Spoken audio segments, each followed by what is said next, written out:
पुष्प 34 भोपाल गैस पीड़ित और अग्निहोत्र।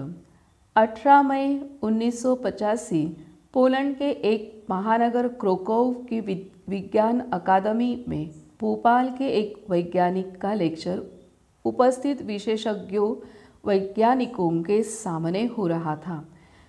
Cure of methyl isocyanide effects by homotherapy. Bhopal university के प्रोफेसर तथा विभागाध्यक्ष उक्त वैज्ञानिक के लेक्चर को बाद में पोलैंड के टीवी के राष्ट्रीय प्रसारण में भी स्थान दिया गया था।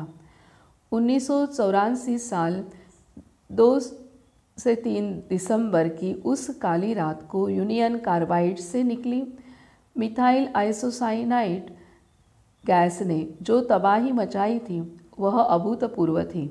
मानवीय त्रासदी रूपी इस घटना की पीढ़ियों दर पीढ़ियों चर्चा होती रहेगी कि कभी वहाँ भी कोई विश्व की प्रदूषण त्रासदी घटी थी जिसमें हजारों लोग कीड़े मकोड़ों की तरह मारे गए थे और लाखों लोग आज भी जिंदा लाश की तरह जिंदगी का बोझ ढो रहे हैं। प्रशासन और चिकित्सक जानते हैं कि इन गैस पीड़ितों का आधुनिक चिकित्सा पद्धति में कोई इलाज नहीं है, लेकिन इसका इलाज अग्निहोत्र में है।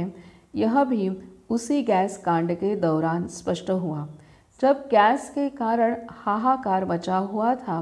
तब जिन घरों में अग्निहोत्र होता था वे लोग निश्चिंत थे क्योंकि उन्हें इस गैस से कोई तकलीफ नहीं हुई।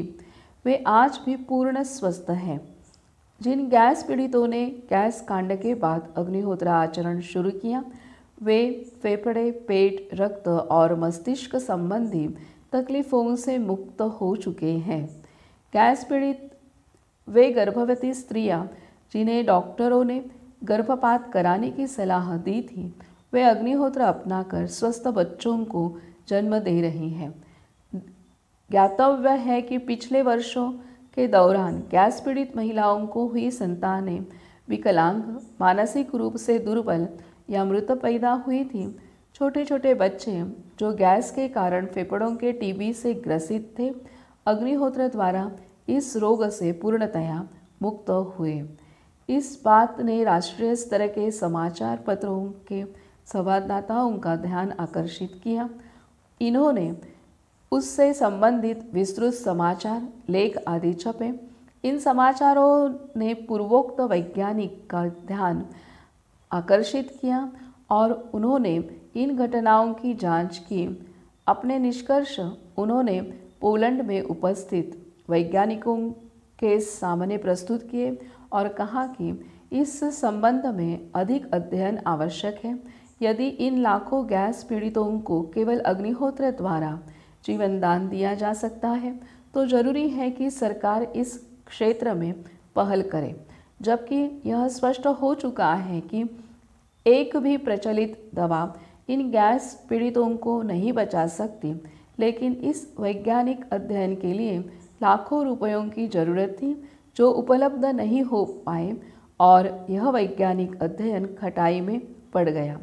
लेकिन गैस पीड़ितों ने अग्निहोत्र आचरण अपनाना जारी रखा है और वे गैस के प्रभाव से मुक्त हो रहे हैं। इनके अनुभवों से यह प्रमाणित हो रहा है कि गैस प्रभावितों की एकमात्र चिकित्सा अग्निहोत्र आचरण और अग्निहोत्र औषधियाँ हैं। भोपाल का गैस कांड प्रदूषण की चरम सीमा का नमूना था।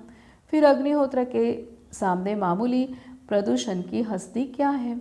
एक बात निश्चित है कि अग्निहोत्र आचरण भयंकर परिस्थितियों में भी सुरक्षा का आश्वासन है।